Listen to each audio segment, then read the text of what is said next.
निर्णय घेणारे लोक अजून इथं पोहोचलेले नाही। या जिल्ह्यातले जे काही नेतृत्व करणारे लोक आहेत, मी ऐकलं लंडनला आहेत, पालकमंत्री लंडनला आहेत, काही जण गौतमी पाटलाच्या कार्यक्रमात आहेत। आता सरपंचाची पत्नीच गेली त्याच्यामध्ये, प्रत्यक्ष सरपंचाची पत्नी। बाकीचे सामान्य नागरिक तर त्यांचे ताट वाटी सुद्धा त्यांची बाकी राहिलेली नाही, सगळे कागदपत्र हरवून गेले त्यांचे। आणि मला वाटतं याला प्रशासनाचा बेपर्वाईपणा, बेमुरवतखोरपणा याला जबाबदार आहे। लोकांचा जीव गेला म्हणून हे सगळे नाटकबाजी मंडळ करतात, मी त्याच्यात जात नाही, परंतु सक्तीची रजा नाही। सदोष मनुष्यवधाचा गुन्हा तिडकेवर दाखल झाला पाहिजे आणि सदोष मनुष्यवधाचा गुन्हा दाखल झाल्यावर आपोआप त्याला रजा काय, त्याला घरीच बसावं लागेल। निर्णय घेणारे लोक अजून इथं पोहोचलेले नाही।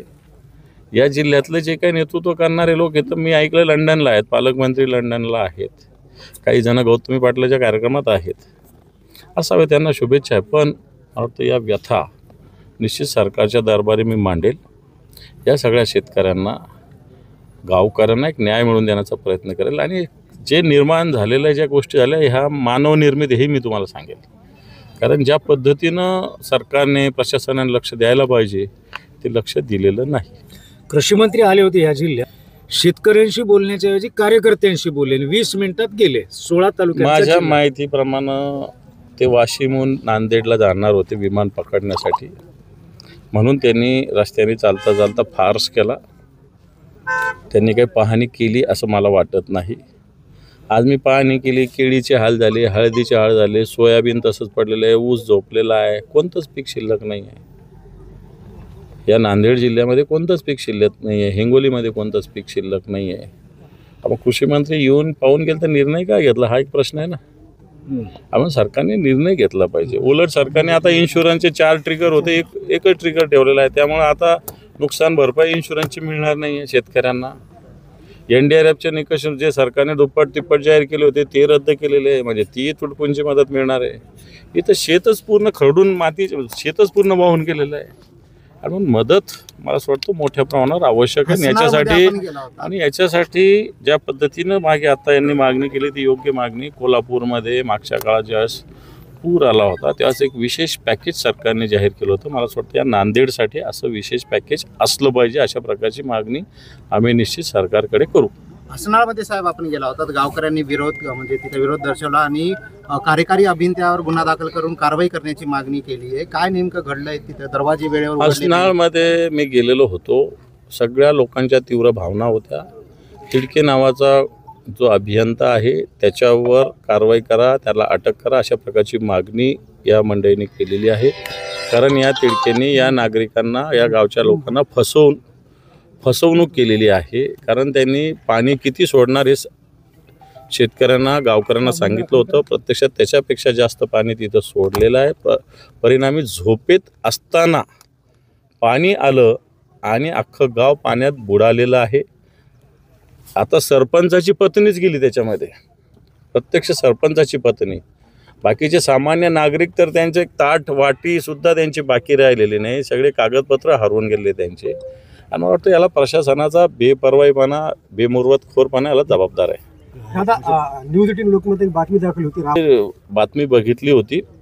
सामान्य मुलगी होती, सामान्य घरातली 12वीला शिकणारी मुलगी आहे, तिला टॅब कोणत्या तरी योजनेतून मिळाला होता आणि तिचंही घर असंच वाहून गेलं। तिचा भाऊ कुठेतरी पुण्यात शिकतो आणि मला असं वाटतं जर एखादी एवढ्या इंटेरियर भागातली एक मुलगी शिकू इच्छिते, तिला टॅब आवश्यक आहे, तर आम्ही तिला आज एक टॅबच नाही तर तिला एक चांगल्या पद्धतीनं लॅपटॉप तिला आम्ही आमच्या वतीनं दिला। मला वाटतं हे काही फार मोठं काम नाही आहे, पण एक आपल्यातली एक छोटीशी मुलगी या भागातली जर शिकू इच्छिते तर तिला प्रोत्साहन दिलं पाहिजे असं मला तरी वाटतं। लक्ष्मण हाकेंचा एक व्हिडिओ व्हायरल झाला आहे, ज्याबद्दल त्या माळी समाजाबद्दल एक मला असं वाटतं आपण इथं पॉलिटिकल काही पुराविषयी आणि या मदतीविषयीच बोलू। लक्ष्मण हाके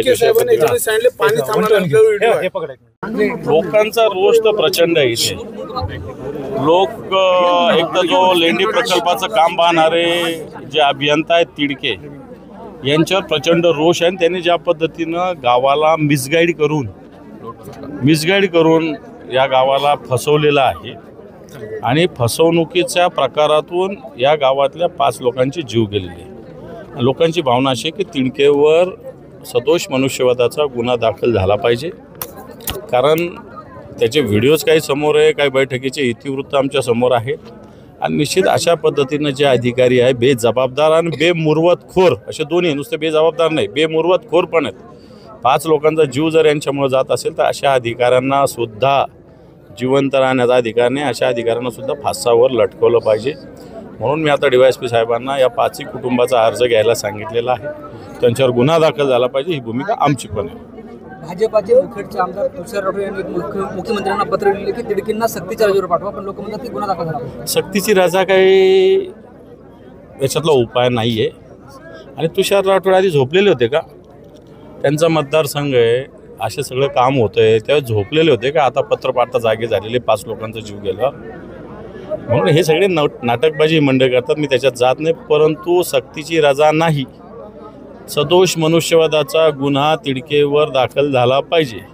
आणि सदोष मनुष्यवधाचा गुन्हा दाखल झाल्यावर आपोआप त्याला रजा काय, त्याला घरीच बसावं लागेल. पूरग्रस्तांना राहण्यासाठी तात्पुरते 3 शेड उभारले जातात, त्याच्यामध्ये भ्रष्टाचाराचा आरोप केला चिखलीकरांनी, आमदार चिखलीकर.